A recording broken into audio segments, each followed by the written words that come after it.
muchas gracias. Radiocaput.com. Estás conectado. Estás en Caput.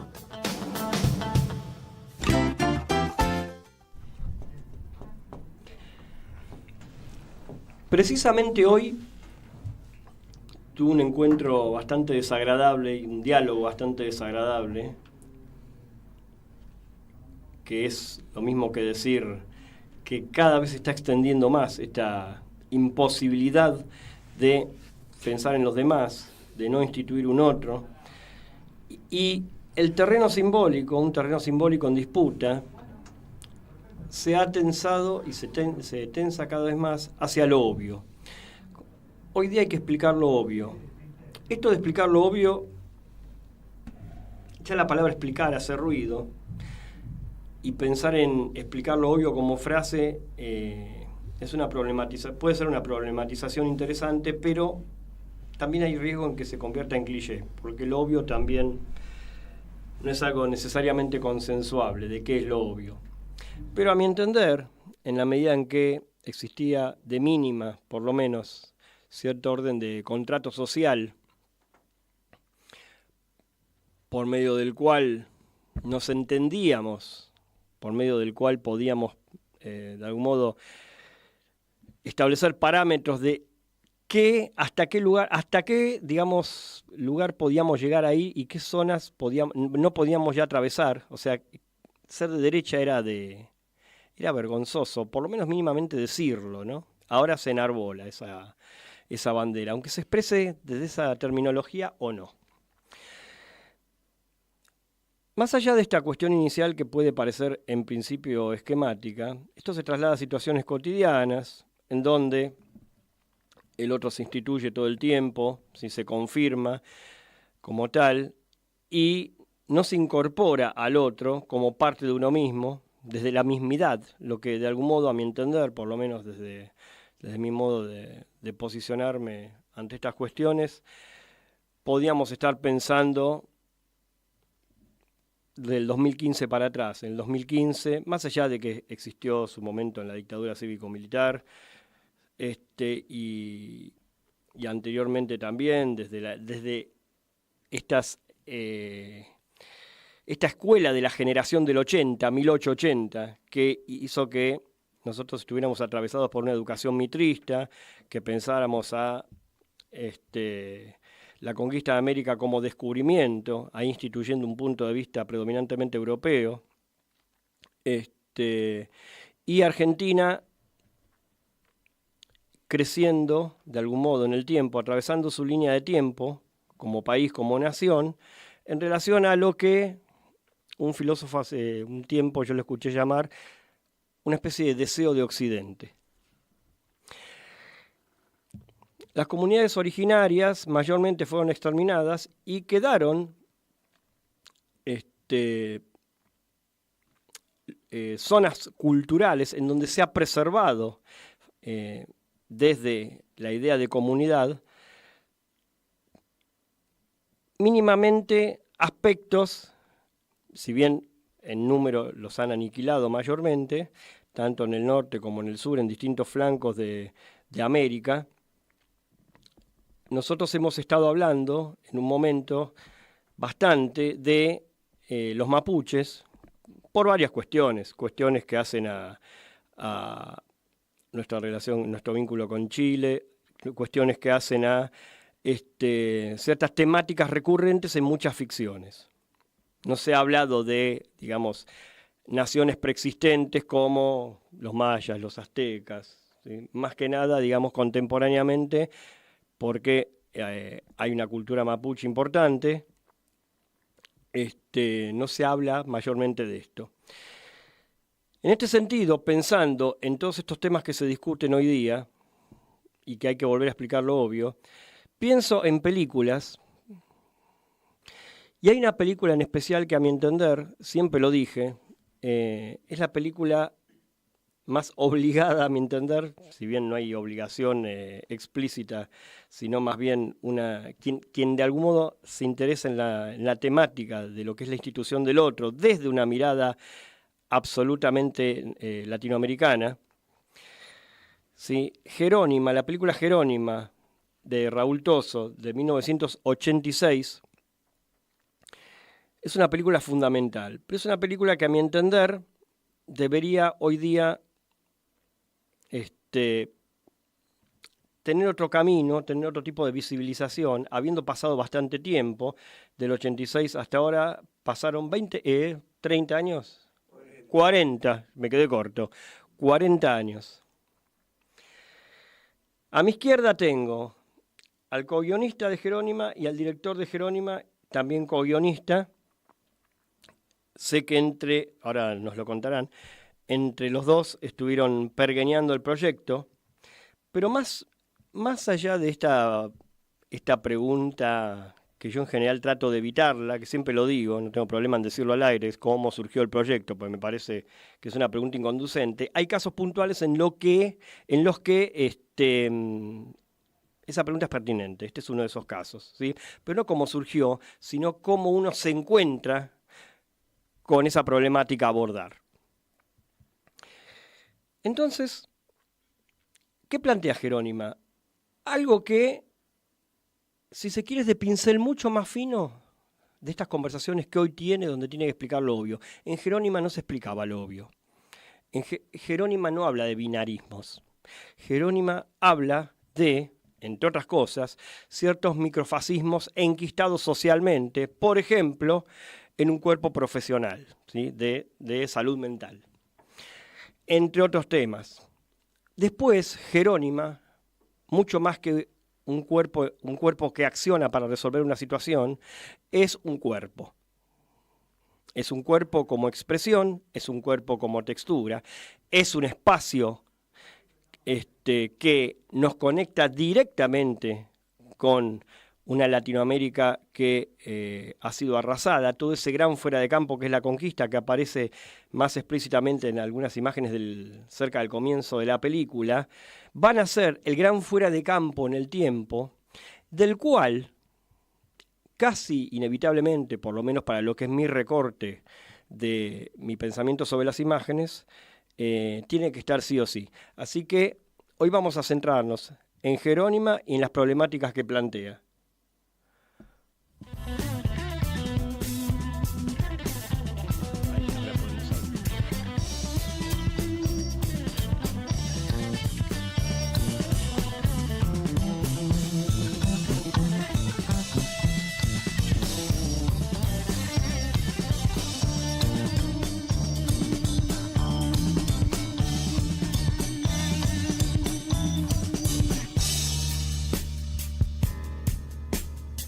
Pensamiento no es reflexión. Con el pensamiento adviene lo nuevo, lo intempestivo, el azar, periferias del cine. Pensamiento y cine, en ese orden. En grandes momentos del cine, el pensamiento entra por la ventana, lateral, periférico. Periferias del cine, en Caput.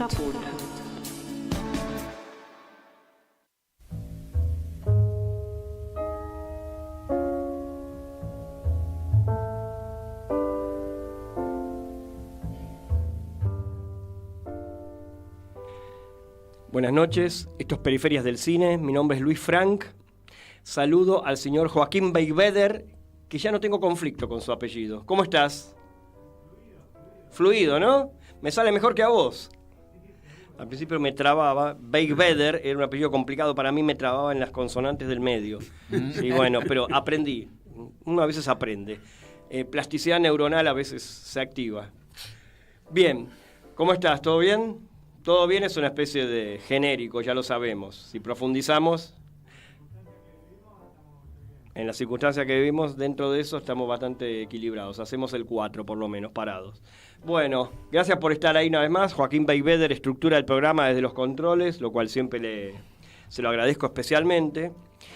Y bueno, pasando al tema de la noche en Periferias del Cine, siempre, a mi entender, pensando en la institución de un otro, tenemos películas en donde se trata expresamente el tema y películas donde ese tema está de soslayo, pero de alguna forma, en algún momento, siempre que hablamos de una película esté parada en el orden del relato, ¿sí? Eso está, de algún modo. Entonces voy a presentar. Podemos tirar una moneda a ver a quién presento primero. No, a él. Se señalan mutuamente No, mis invitados. Es el realizador. Bueno, ¿qué tiene que ver? Por favor. Yo suelo hacer lo contrario de lo que me piden. Bueno, Voy a presentar a Raúl Toso, que es el director de Jerónima, y ahora sí te voy a preguntar para completar, ¿cuáles son tus otros trabajos? Mis otros en trabajos. cine. en largometraje, el primero es Jerónima. Previo a Jerónima hubo un mediometraje que se llamaba Gente de la Tierra. Acércate al micrófono si podés, por favor, un poquito Sí, más. cómo no. Ahí me va. puedo- ¿Así está bien? ¿Está bien ahí? Sí, para que se Bueno. escuche. Fue parte de la investigación de Jerónima, se llamaba Gente de la Tierra. Ujú. Incluso imágenes de ese mediometraje se utilizaron en el largometraje. Esto es muy poco, lo saben, muy poco se vio.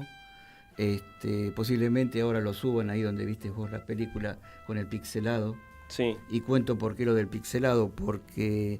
Hablemos de qué momento, de qué pixelado, qué pasa en esa escena. Claro, es una escena donde supone, Horacio Almada, que está a cargo de ese canal, supone que como no se la dejaron promocionar por escenas que atentaban a la moral y a las buenas costumbres, suponía él que era porque desgollan a un cordero para comerlo, una cosa natural, Ujú. como si a las vacas no las mataran en el matadero. Absolutamente cultural. Sí, y entonces le hizo un pixelado para ver si podía pasar y se podía promocionar a la película. No se lo permitieron tampoco.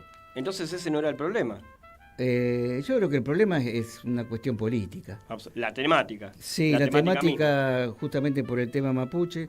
Pasó lo mismo con otra película que yo hice la producción, Cautiva, de Gastón Mirabén, Ajá. que trata el tema de una hija apropiada. Y tuvo esa la pudo promocionar a tiempo porque la largó justo el día de la conmemoración del golpe de Estado. Ujú. Y en una semana tuvo 125.000 vistas y después se la levantaron, aduciendo lo mismo, ¿no? Sí, sí, No, en este caso la FIFA reclama que las escenas del comienzo de la película les pertenecen a ellos. Yo hice la producción, yo saqué los permisos en ese momento, creo que era Canal 7, ATC, no sé, y me autorizaron y el material lo copiamos de la filmoteca del canal. Ujú. Y bueno, y aducen que no, que esos materiales le pertenecen a la FIFA, entonces no podemos pasar la película salvo que cortemos ese comienzo. Más una canción que también del Mundial, que están todos los papeles de Sadaic, donde se pagó, justamente el otro día lo estaba revisando, creo que eran en ese momento 4.000 pesos o algo por el estilo. Pero bueno, me fui por las ramas, ¿no? No, está bien. Estás bueno, hablando del sí. material. Bueno, sí. Te pedía un poco que te pases someramente por el resto de tus materiales, las Bueno. otras, las que no son Jerónima. Las que no son Jerónima. Después de Jerónima viene... Bueno, la primera es El viaje, que el señor fue actor. Y El señor que no nombramos todavía. El señor que no, ¿lo Ah, nombro? Ahora lo nombro. Bueno. Déjame ese gusto, Bueno. porque yo lo conozco hace mucho también. Ustedes se ven siempre. Viste, cuando Sí, alguien que no ves sí, hace tiempo, sí, se te sí. pianta un lagrimón. Dejá que El lo- señor fue el director de actores en El viaje, que fue el corto con el que egresé en la Escuela de Cine de Avellaneda.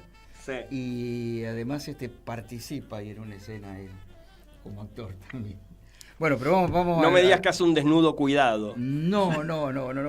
Ah, bueno. No, un vestido. con Vestido. Un vestido. Traje Un azul. vestido con traje. Traje azul, me acuerdo. Después, bueno, la segunda es Tres veranos.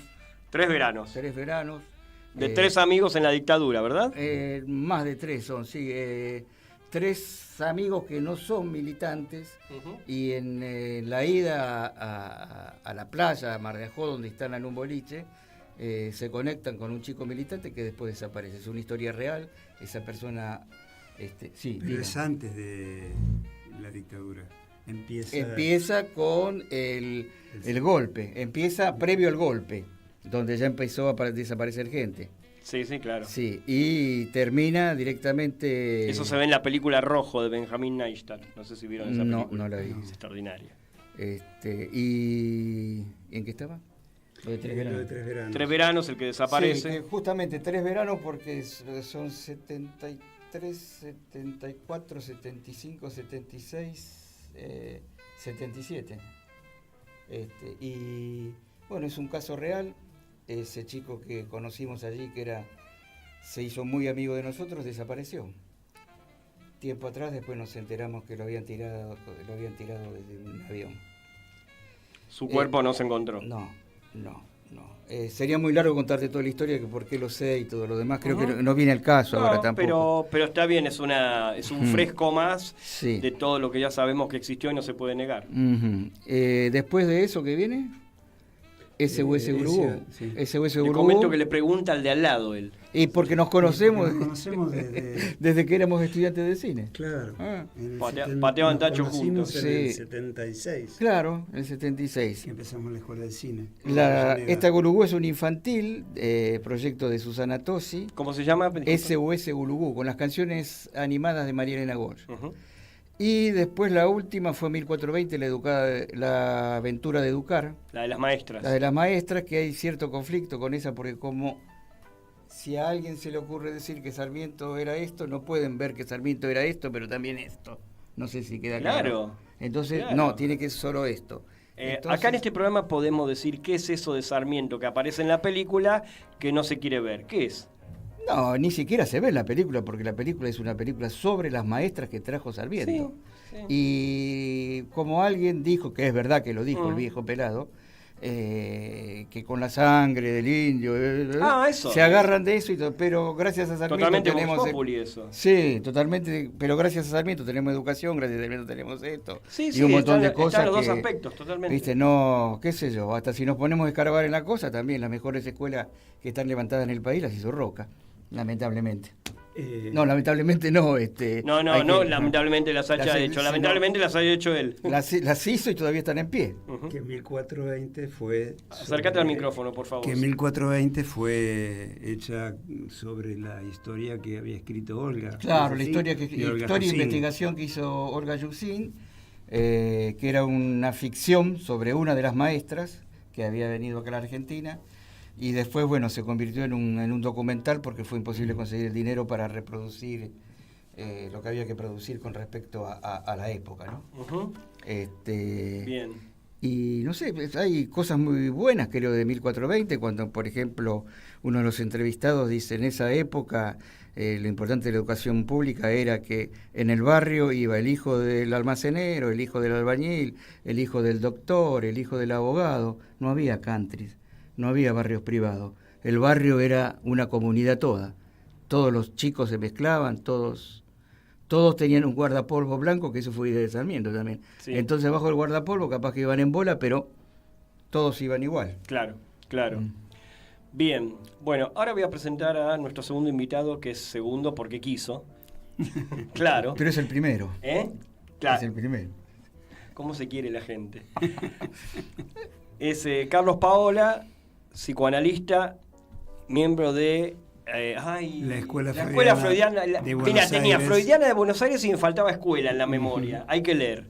Miembro de la Escuela Freudiana de Buenos Aires, escritor y co-guionista de Jerónima. Me quiero detener en un punto, Carlos. Enumerame, así como Raúl, las películas, vos tus textos escritos. Bueno... El primero es Freud literario, que es un ensayo... No, perdón. El primero es El oro y el cobre.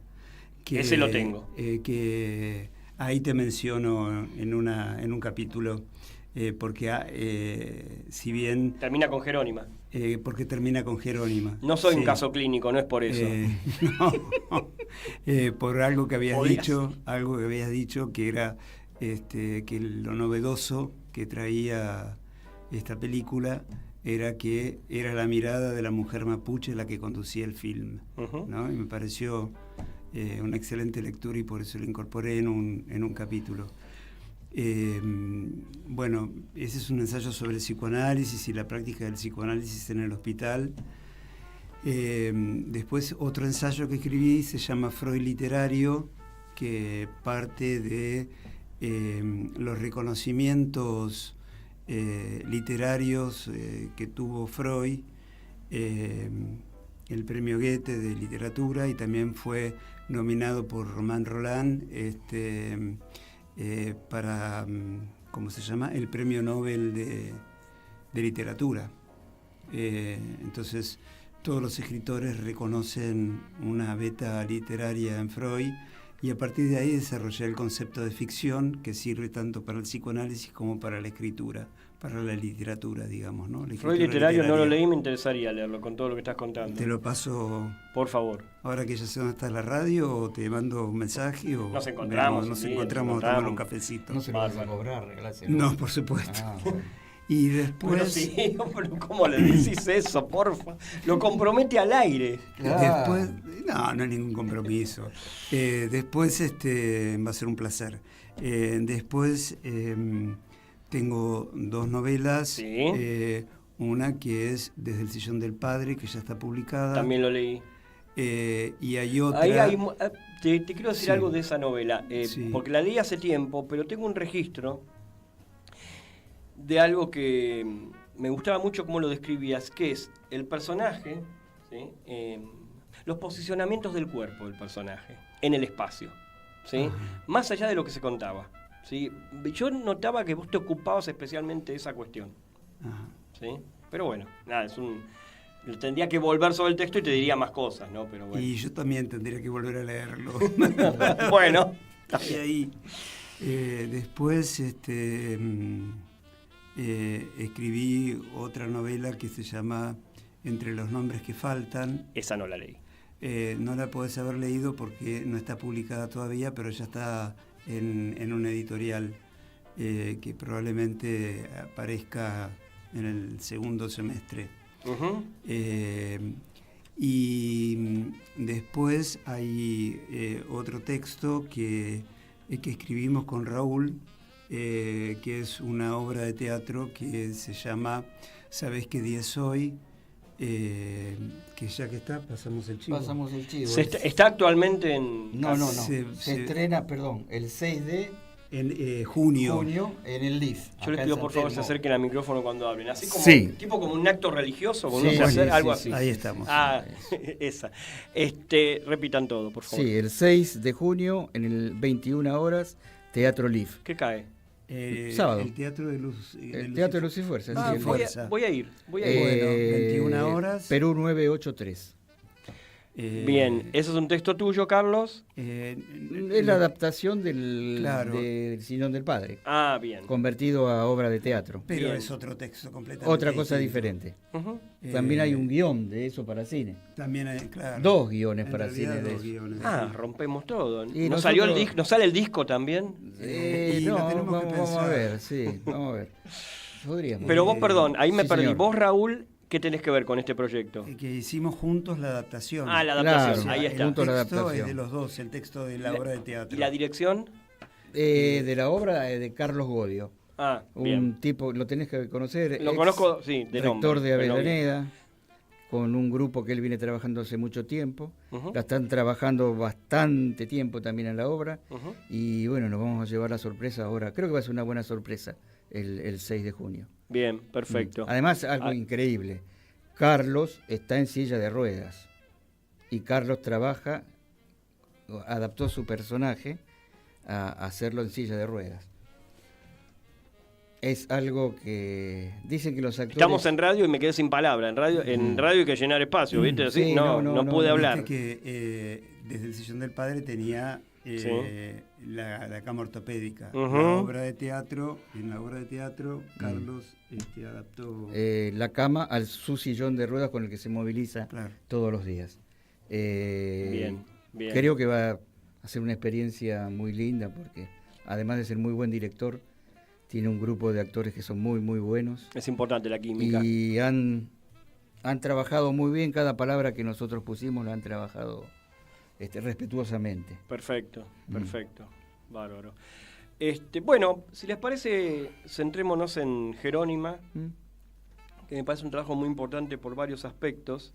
Lo que quería pensar al aire con ustedes es, también que me puedan contar un poco, nos puedan contar un poco acá a la audiencia, cómo se encuentran con esa investigación, o sea, ese trabajo de Pellegrini, ¿sí? Sí, sí. ¿Cómo es la historia esa? Porque de ahí surge una inquietud.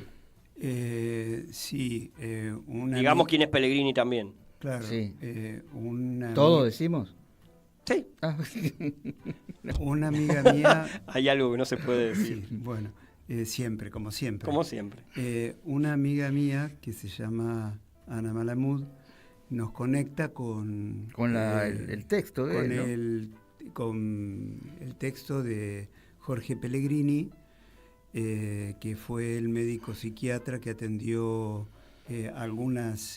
atendió un poco en el hospital a Jerónima, hizo algunas entrevistas con ella, grabó las entrevistas, las desgrabó, con eso armó un artículo y lo publicó en la revista El Porteño, que dirigía un escritor que lamentablemente murió muy joven y que admiro mucho, que es Miguel Briante. Miguel Briante, que tiene unos textos hermosísimos. Hermosísimos. Otro, así como Jerónima, que tendría que haber tenido mucha más popularidad, tuvo más prestigio que popularidad. Y Miguel Briante. dirigía la revista El Las Porteño. hamacas voladoras escribió. Me acuerdo. Y después, ¿cómo se llama? Las leyes del juego.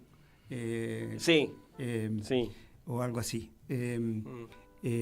Y bueno, entonces nos conectamos, o sea, Miguel Briante ayudó también a conectar, y a partir de tener el artículo de la revista, Empezamos con la investigación. Enseguida nos fascinó la ¿Qué historia. era ese artículo? Perdón, ese artículo sale publicado ahí, y ¿qué decía ese artículo? Más o menos, que los que se acuerden. Y era el texto que habían desgrabado de Jerónimo, más algunas acotaciones, ¿no? Claro, alguna que otra reflexión. Yo voy a hacer una pequeña sinopsis para que se entienda de la cuestión, para que la audiencia sepa de qué estamos hablando, quienes no están familiarizados con la temática y con Jerónima. Jerónima es una mapuche en la Patagonia. ¿En qué lugar específicamente? Utralcó. En Trapalco. Trapalco. Río Negro. Sí. En Río Negro, cerca de General Roca. Sí.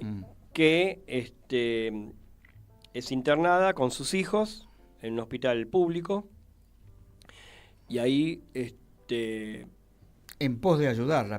Ayudarla, muchas comillas, un agente de sanidad que en la película está ficcionalizado.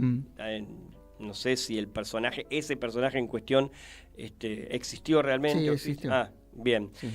Pero lo que se ve, ese personaje es sumamente interesante, porque hay una ambivalencia entre el lugar donde se para el tipo, donde se posiciona, ¿sí? Que es bastante complicado desde todo esto que mencionábamos antes, de lo que yo mencionaba en la introducción, y por otra parte, por un deseo de ayuda genuino, ¿sí? Están las dos cosas.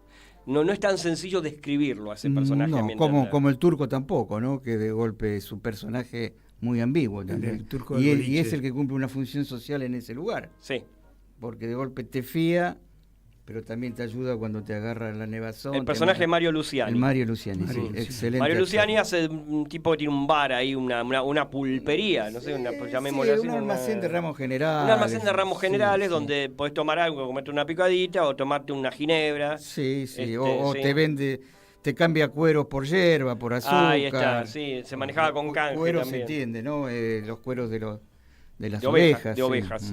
Ahí hay toda una cultura ahí que está planteada desde la vida cotidiana de Jerónima, en donde tiene que ver está la cuestión del esquilado de las ovejas, hay un baile de la comunidad, hay un vínculo con los hijos, hay un vínculo con el marido, ¿sí? Que es un personaje de ficción también, que no sé si existió realmente. Existió el marido y bien. todo, perdóname, Sí, todo lo que está en la película, que está ficcionado, eso es verdad. Bien. Hubo mucha investigación.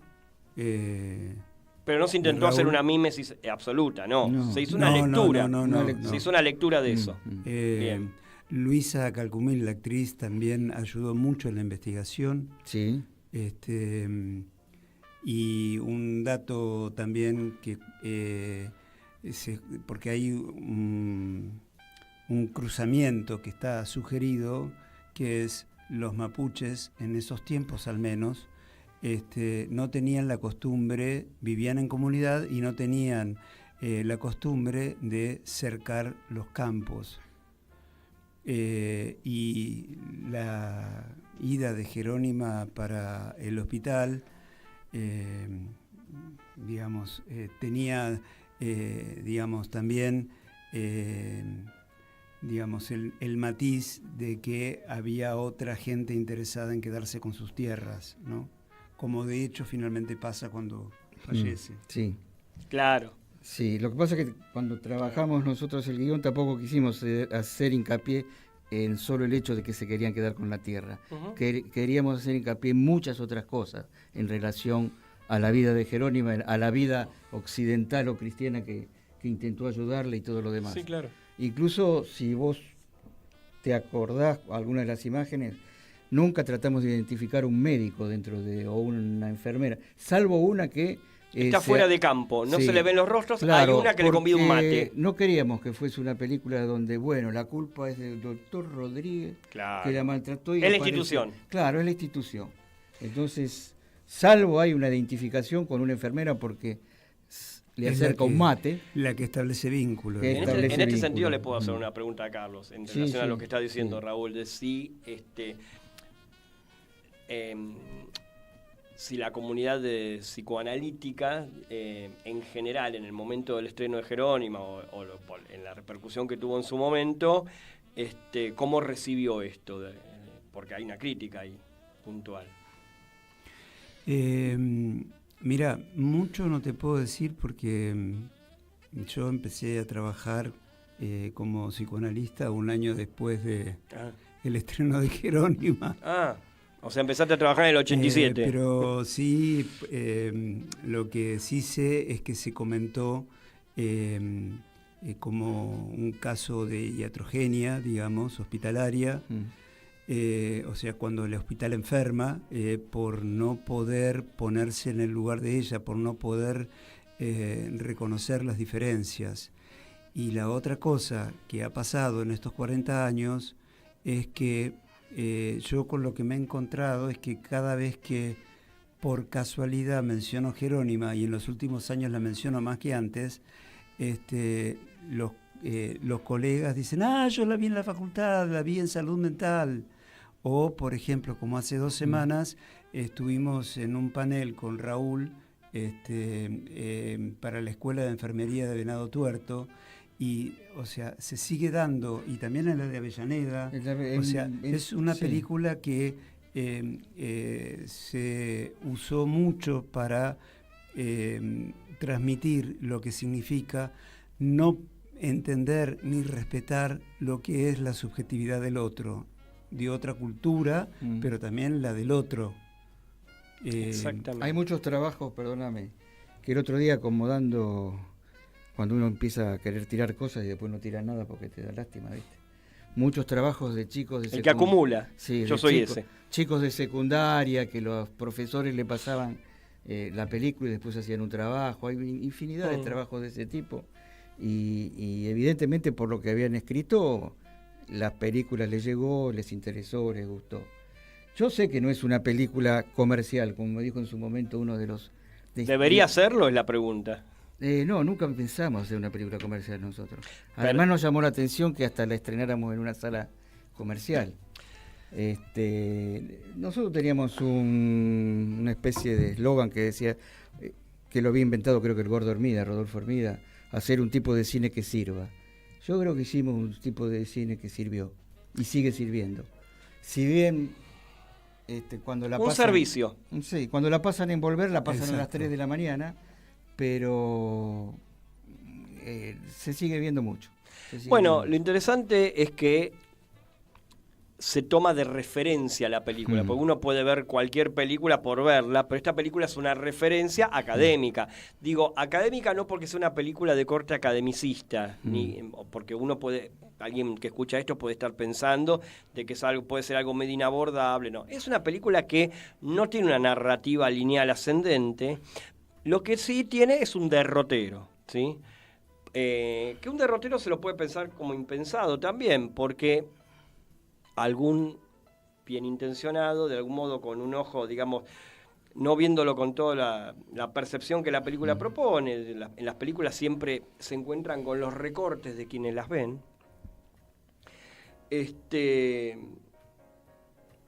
Quizá el final de la película puede ser inesperado, ¿sí? Y todo lo que termina ocurriendo, ¿no? Porque se contraen enfermedades hospitalarias, pero lo más importante, a mi entender, para mí ahí, que ahí juega muchísimo la actuación de la protagonista, es en el momento en donde...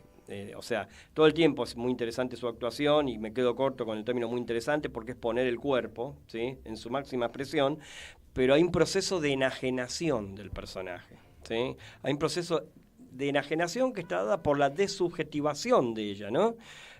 Ella repetía hábitos y conductas del afuera, del entorno, de donde la arrancan, y en el hospital las reproduce, y eso la lleva a una especie de, bueno, Carlos puede hablar mucho más que yo de esto, una especie de no lugar, y hasta derivar en un brote, ¿sí? Sí. ¿Cómo fue el tema, pensando en esto de la actuación de Luisa Calcumil, la cuestión de la dirección? ¿Cómo se trabajaba la marcación actoral? Mira, fue un trabajo medio extraño porque no había mail, no había WhatsApp, no había nada y había ¿cuántos kilómetros de acá? Como 1.200 kilómetros de distancia. Y nos comunicábamos trabajando a través de correspondencia. ¿No había órdenes directas en el momento? Ah, vos me estás hablando en el set. En el momento, cuando uno dirige una película, el actor hace esto, hace... había cuánto del mundo propio de la actriz, cuánto de la marcación de afuera. El mundo propio de la actriz es reencontrarse ella con su comunidad de origen porque ella la tenía tapada. ¿Cómo es eso? Ella era una actriz en Río Negro que hacía comedias infantiles.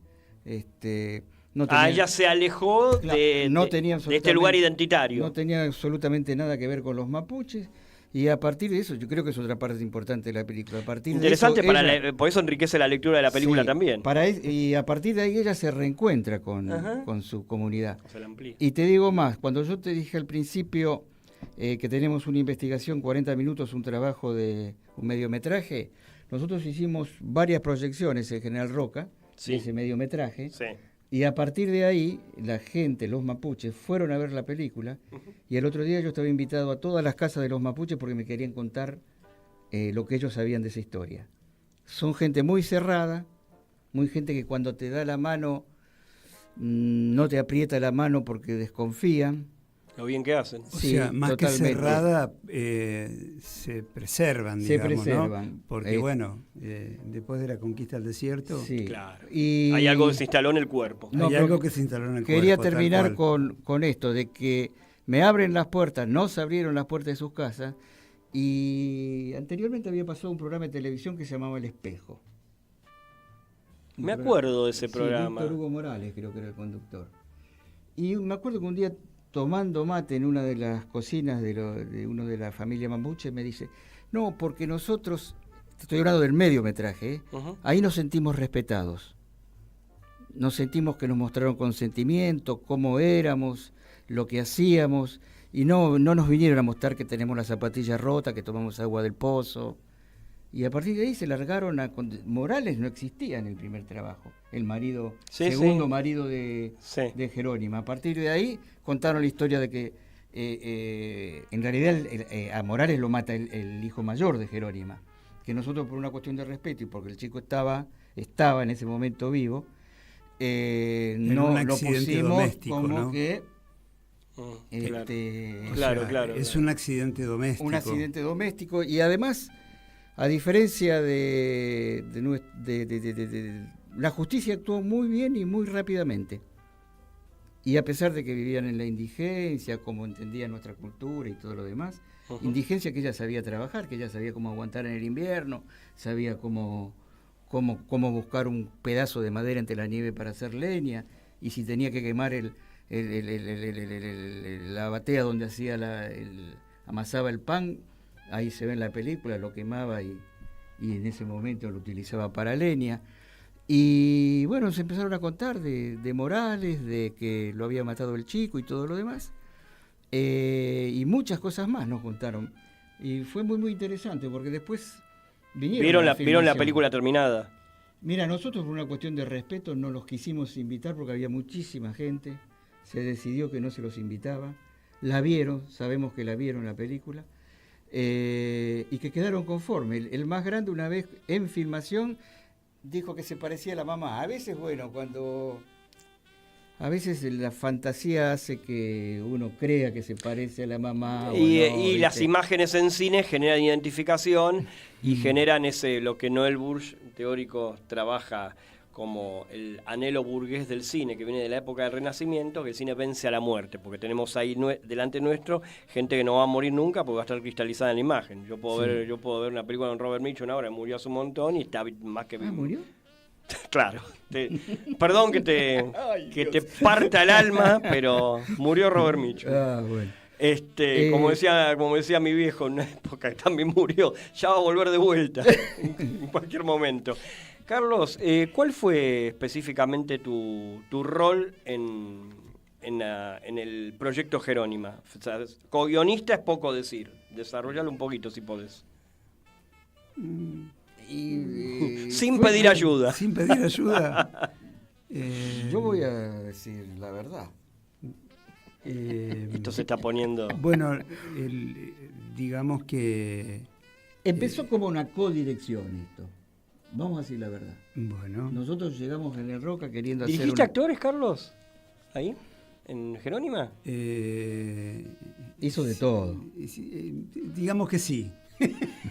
Hizo de todo. Digamos que sí. Ayudé en la dirección de actores. No puedo con tu humildad, Carlos. No puedo. Pero no fue puedo. cierto. Me cuesta, me cuesta, en serio. Yo creo que para saber dirigir actores hay que ser actor primero. No necesariamente. ¿No? Bueno, está bien. Sí saber del tema, sí no ser un salame en el tema. A ver, digo, así como no se puede ser analista sin analizarse uno 700 años, me parece que para poder dirigir actores bien, bueno, por ahí... No, está bien. Hago un paréntesis en relación a lo que decís, porque tiene que ver con... cada tanto en mis programas traigo algún otro actor o docente teatral para hablar de metodología actoral, es lo que más me interesa, del tema. Cuando traigo un actor no le pido me hable de la carrera, que yo le pido como digamos, lateralmente, pero principalmente de la metodología actoral. Invito a Raúl Serrano, que falleció hace un par de años, que fue mi profesor de actuación fines de los 80, principios de los 90, y yo le hice la pregunta, o sea, hay escuelas de teatro y hay escuelas antagónicas entre sí en la metodología y en la concepción de los cuerpos.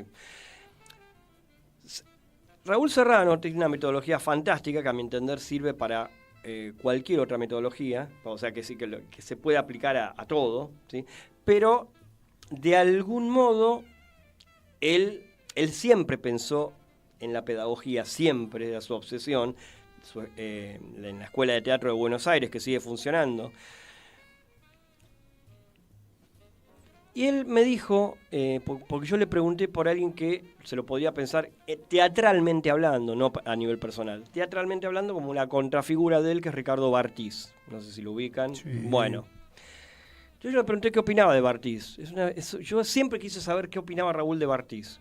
Y me dice, el mejor director argentino, pero no es buen pedagogo. Yo soy al revés. Me dijo varias cosas ahí. Me estaba diciendo que Raúl como director no era bueno, que era buen pedagogo. O sea, ¿qué está diciendo? Siempre hay una falencia y no puedes tocar todos los teléfonos. Hay directores que son fantásticos, por los motivos que uno pueda pensar que son fantásticos, es muy subjetivo eso. Y que no pueden actuar, ¿sí? No pueden actuar porque no saben actuar, porque no les interesa, porque no cultivaron eso, ¿se entiende? No necesariamente que venir, pero digamos sí estar en tema, eso sí. Sí, habíamos tenido 2 años en la escuela de cine, 2 años de dirección de actores que la clase la daba Isabel Escaparone, que es la enfermera que le da el mate a Jerónima. Un matecito Jerónima, le dice. Claro.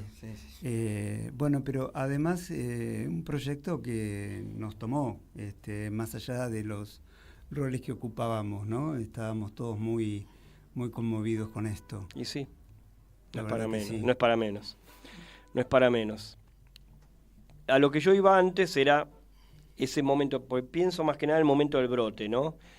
La dirección en ese momento, el momento del personaje se brota, en brote psicótico, ¿está bien? Un brote psicótico Sí. está Sí. Sí. conceptualmente.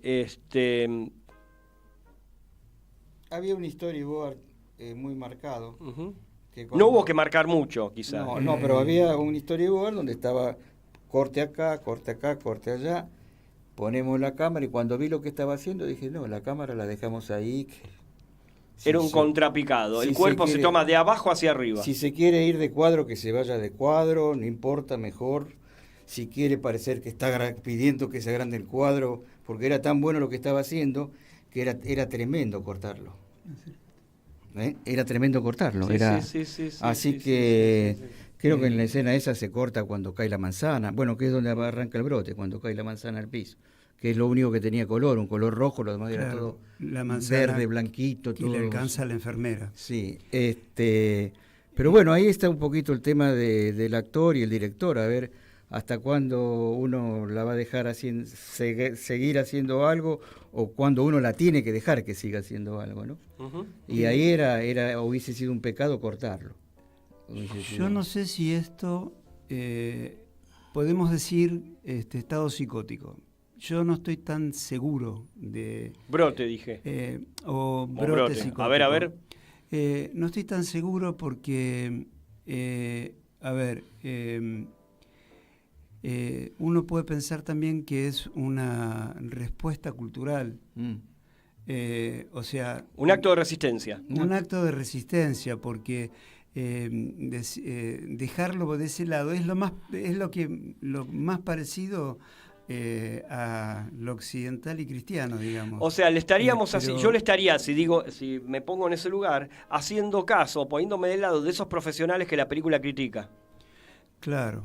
Bien. Yo lo Está que bien, creo, perfecto. es que puede pensarse más como una respuesta de su cultura. Perfecto. Eh, Perfecto. Perfecto. Obviamente está desestabilizada, pero está desestabilizada por todo lo que está pasando. Claro, absolutamente. Y ante semejante agresión, porque el hospital finalmente es una agresión, lo que genera en este grupo familiar, los golpes que le da, o sea, porque el acto es golpear a uno de los hijos. En la escena de las puertas que se abren y En se las cierran, ¿no? La puerta va y ven. Sí. Pero, digamos, yo me acuerdo que hay un poema que dice "Se ha muerto la última ona", y yo lo que sé es que los onas, cuando sintieron que no podían recuperar, digamos, su espacio en el territorio que habitaron, decidieron no tener más descendencia. Entonces, dejaron de tener descendencia y ese es un modo de desaparecer, pero no entregaron, o sea, no se rindieron ante el blanco, desaparecieron, ¿no? Como cosa defensiva. No hubo claudicación, hubo un acto político ahí. Hubo un acto político. Después Excelente. hay una cosa que habíamos trabajado mucho. Lamentablemente uno viene ya con una formación, no formación, sino deformación de ver tanto cine hollywoodense con las agresiones, los empujes. La escena del baño era primero muy agresiva y después dijimos, no, la agresividad tiene que venir por otro lado. ¿Y por dónde tiene que venir la agresividad? La ponen abajo de una ducha. Está sucia, la sacan de su tierra, le sacan la tierra de los poros, se va la tierra por el desagüe. Era mucho más agresivo eso que empujarla, tirarla.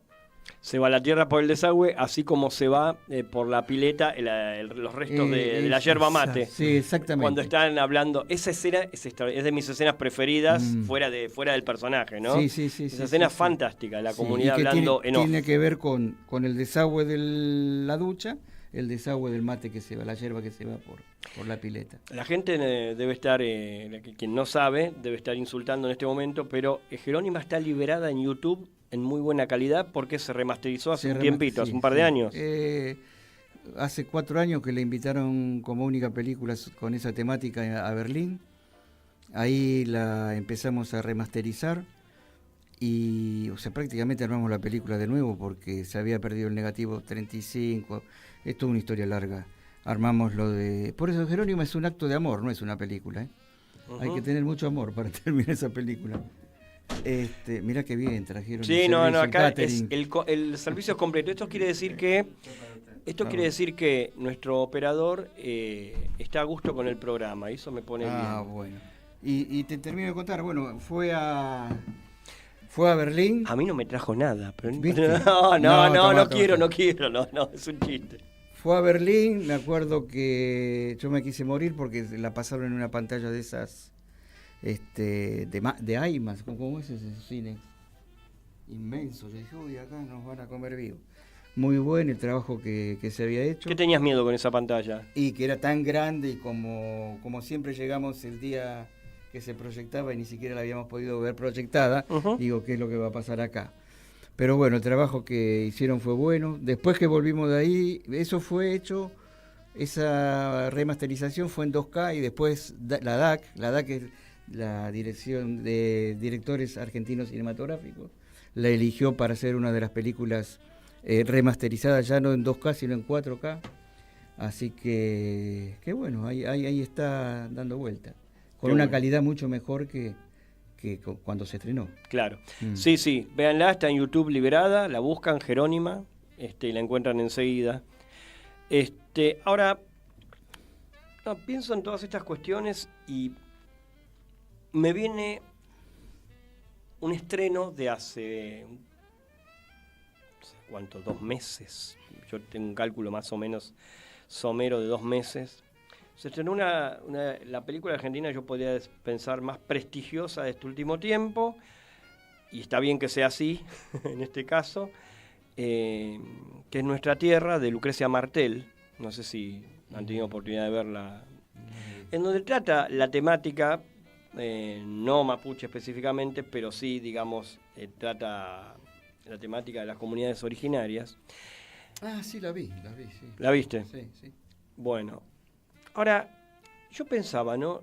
Porque Lucrecia Martel es una directora que se ha ganado un prestigio enorme. Es una directora que trabaja, me interesaría tenerla acá prontamente, siempre las comunidades originarias como, o digamos lo que se llama últimamente identidad marrón, ¿sí? Bordeando los límites del cuadro, ¿sí? Tratando de comerle espacio a la burguesía, ¿sí? Que tradicionalmente, en las formas clásicas del cine, siempre fue la dueña del cuadro, ¿sí? Siempre fue la dueña de la escena. Esto es muy interesante lo que plantea Lucrecia Martel ya desde La Ciénaga, desde La Niña Santa, de La Mujer sin Cabeza, ¿sí? Y en Sama está la lateralidad ahí planteada, ¿sí? desde la parodia de otros tiempos. Pero en Nuestra Tierra podríamos decir que ya es la consumación de esto, ¿sí? Ya es la consumación de todo lo que a lo mejor Lucrecia Martel venía buscando. ¿Por qué digo esto? A Lucrecia Martel le invitaron a todos lados, a un montón de medios. Entonces lo que más se recuerda es el primer plano de ella, ¿sí? Mucho más que lo que está planteando en la película, ¿sí? Entonces el cine a veces suscita, el cine como, digamos, cierta fascinación que puede ejercer o cierto lugar preponderante que en este caso con justicia se le da a Lucrecia Martel, ¿sí? Que nuestra mirada occidentalizada recurra más o piense más o esté pensando más en la charla con Lucrecia Martel y no en aquel tema del cual se ocupa, ¿sí? O sea, acá, con Jerónima, pasa a la inversa. Uno piensa en Jerónima, quien la hemos visto, y se acuerda de el cuerpo y el rostro de la protagonista, ¿sí? O sea, es interesante para, a mi entender, poder pensar cómo esto, de algún modo, habla de cómo podemos desplazarnos, tenemos la oportunidad de desplazarnos como público si uno busca eso también, ¿no? Y si tiene esa inquietud en sus principios, ¿no? Porque forma parte de los principios, digamos, qué es lo que va a jerarquizar después cuando ve un material, qué material busca. A mí me interesa la cuestión, o sea, me interesa Jerónima, pues me interesaba el tema en principio, entro al tema, ¿sí? Y me encuentro con una forma, con un trabajo, con un concepto formal que va mucho más allá del relato, ¿sí? Entonces me vinculo desde ese lugar, ¿sí? Nada, ¿alguna reflexión tienen en relación a esto? Pero esto pensando en el cine más extensivamente en lugar de la película Jerónima en el cine, ¿no? ¿A alguno de ustedes se le ocurre algo a los dos? Hablé demasiado, fue un monólogo, un mini monólogo. Lo que pasa, viste, que muchas veces, y pasa con muchos colegas, quieren hacer un cine creyéndose que son pobres, pero no lo sienten al pobre. Vos lo tenés que sentir al pobre. No sé si soy claro con lo que estoy diciendo. Vos tenés que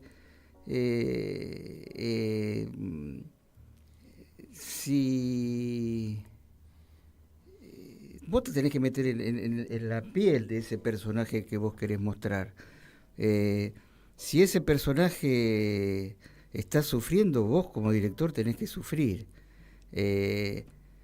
Vos hablabas del marco, del cuadro. Hay que olvidar, o sea, el marco no tiene que existir. Vos te tenés que meter adentro de ese paisaje, de esa pintura, para poder mostrar todo lo demás. Si no, son películas donde tienen director. O sea, acá está el director y ahí están los actores trabajando. ¿Me entendés? Totalmente. Y hay muchísimos casos que aplican a esto que vos decís. Ahora, me atrevo a decir, conociendo el trabajo de Martel. No, pero no estoy hablando de Martel. No, ya sé que no estás hablando de Martel, pero yo quiero hacer la distinción, ¿sí? De que ella se ocupa especialmente de esto que estás diciendo. Ella se ocupa de desaparecer, pero los medios la visibilizan mucho más a ella. Estoy hablando de el primer plano que los medios hacen de ella y cómo la jerarquización es sobre la figura de ella. No estoy hablando de lo que hace ella. ¿Se entiende? Sí. Esa es la cuestión. Bueno, ahí hay un problema con los medios de comunicación, ¿sí? Que, por supuesto, está en la picota, como diríamos, y es un primer plano de ella insistente. Digo, estamos hablando de otra cosa en la película y uno recuerda el primer plano de ella. ¿Sí? Entonces, hay un problema con los medios. Ella estaría totalmente de acuerdo en esto que estamos hablando. Sí, lo que pasa que yo le diría que siga por ese camino porque puede conseguir la plata para hacer las películas. Así que déjala, no le cambiemos, que siga apareciendo la cara de ella. Bueno, está bien. Está bien. Bueno, Carlos, ¿alguna reflexión en relación a eso o a lo que se te ocurra? Estamos ya no se nos fue casi el programa. Nos quedan 3 minutos. Una cosa quería decir que me parece que lo que pasa con las comunidades originarias es donde se ve más fuertemente cómo funciona el colonialismo, ¿no? No funciona solamente ahí, no se aplica solamente ahí, pero es una forma de dominación que a veces roba, pero a veces mata. Y esto, digamos, en el mundo pasa. ¿Puedo agregar? Desde siempre, digamos, sí. Te puedo pensar en voz alta que desde ese lugar se piensa que para robar hace falta matar, porque es lo que hacen, fácticamente. Sí. De una forma u otra. Sí, te pueden matar a balazos, te pueden matar de hambre, te pueden desaparecer, o te pueden quitar presupuesto estatal para un montón de aspectos que hacen a la vida cotidiana que son necesarios para nosotros. Hay distintas formas de matar. Zaffaroni lo llama, en este caso, todo esto genocidio por goteo. Sí. Bueno, con los mapuches directamente fue a los tiros, ¿no? Porque la conquista del desierto... De hecho, la película comienza con una imagen que evoca lo que fue esa conquista, ¿no? Y esa matanza. Ese genocidio. En este momento somos todos mapuches en la República Argentina. Sí, también. Así que vamos a ver. Hay algo que, cómo se ha alimentado culturalmente. Me interesaría que cerremos con esta cuestión. Ya estamos, Beigbeder, pensando, ¿no? Y también quisiera saber una última lectura de ustedes de esto, ¿no? Cómo se fomenta desde el aparato de Estado puntualmente, ¿sí? La institución de un otro en el sentido más negativo que pudiese pensarse, ¿sí? El odio. Lo que se llama el odio, así muy genéricamente, es la autoafirmación en lo propio, en lo mismo, ¿sí? Y en un momento discriminatorio que creo que yo no recuerdo de esta magnitud, yo por lo menos. Cuando, y es más, y la brecha entre los que están degradando cada vez más por vaciarla de presupuesto, la escuela pública y la escuela privada, ¿sí? Está cada vez más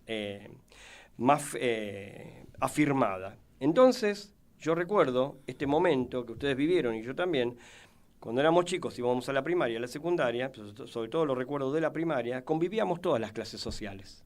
Sí. Sin ningún inconveniente. ¿Sí? Y lo que dice 1420. Claro, bueno, y no pensábamos desde este lugar de la otredad, ¿sí? Instituyendo un otro. Si quieren, cierren ustedes con esta cuestión y nos despedimos.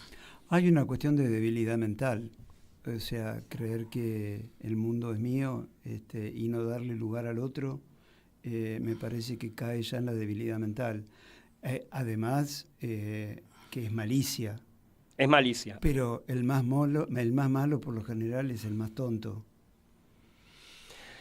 Interesante anexar las dos cuestiones. Sí, y bueno, y el tema es el odio. El odio, si no superamos ese odio que se tiene en este país, yo me la veo muy mal. Así es. Bueno, hay que hacer algo con eso. Este espacio trata mínimamente de hacer un aporte en ese sentido. Así que desde ese lugar yo les agradezco especialmente, Raúl Toso, Carlos Paola. Repitamos lo de la obra de teatro, cuándo se estrena, cómo se llama la obra y en dónde. ¿Sabés qué día es hoy? Teatro LIF. Teatro IFT. Perú 863, Perú casi independencia. La sala de Luz y Fuerza. Sí, decí LIF que quedó más lindo. ¿Día? Día 6 de junio, ¿a qué hora? 21 horas. Que es sábado 6 de junio, 21 horas. Sí. Beigbeder, ¿vamos? Bien ahí. Bueno, muchísimas gracias, Luis, por la invitación. No, Sí, por favor. muchas gracias. No, por favor, les agradezco muchísimo, espero que la hayan pasado bien. Fantástico. Sí, bárbaro, la verdad. Raúl Toso, Carlos Paola estuvieron con nosotros y nosotros nos encontramos la semana que viene. Te agradezco a vos, Joaquín Beigbeder. Te nombro de nuevo. Ahora me gusta nombrarlo, ese es el tema. Vamos de nuevo, si querés. Nos encontramos la semana que viene con más Periferias del Cine. Hasta la próxima.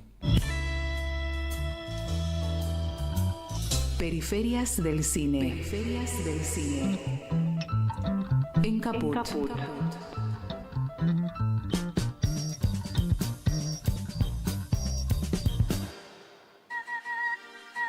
En Caput A Diego Maradona. pasan cosas. Todo el apoyo sincero de un peronista, de un hombre que quiere que la gente